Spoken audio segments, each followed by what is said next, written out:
In order to solve some logarithmic equations, it's often necessary to condense them into two logarithms into a single logarithm. So that's what we're going to do in this example. Good thing we know how to do this using our properties of logarithms. Since these two logs are being added together, my property says I'm allowed to multiply these two pieces together in order to condense into a single logarithm. So I'm going to begin with writing log base 5 of, and I'm going to go ahead and multiply x plus 6 times x plus 2 together. I'm going to do that in my head. If you need to use the box method or FOIL to do that, that's fine if you need to double check my work. But multiplying x plus 6 times x plus 2 will get me x squared plus 8x plus 12.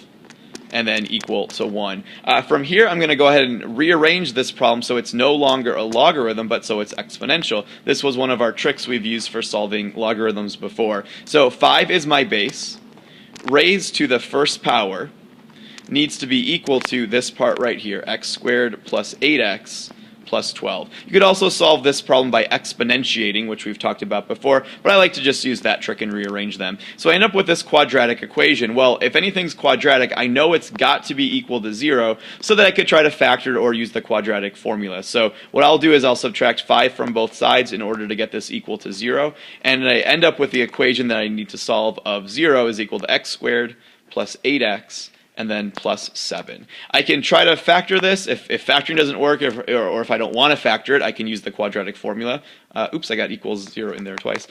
This one factors pretty easily. Numbers that multiply to 7 but add up to 8 would be 7 and 1. So I can factor this into x plus 1 and x plus 7 equal to 0, which means two answers I come up with if I put each factor equal to 0.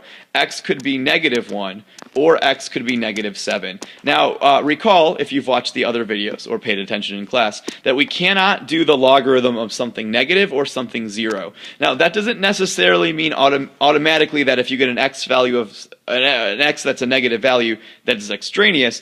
All it means is you can't do the log of a negative number. So what I'd have to do is take each of these values and check them in the original problem and see what would happen. For example, if I plugged in negative 1 for x, well, negative 1 plus 6 is 5. 5's positive, so that part's fine. Checking over here, negative 1 plus 2 is 1. That's also positive. So negative 1 does not result in me taking the log of anything negative or 0. So negative 1 is a fine solution to this problem. Compare this, though, to what happens when I try negative 7. If I take negative 7 and plug that back in for either x in the original problem, well, negative 7 plus 6 is negative 1. That's bad. I cannot do the log of a negative number. If I check over here, negative 7 plus 2, well, that's negative 5. Again, negative. It doesn't matter. If any of them is negative, you can't use it. So negative 7 I would have to cross out and say it's an extraneous solution. It does not work. So the only solution to this problem is negative 1.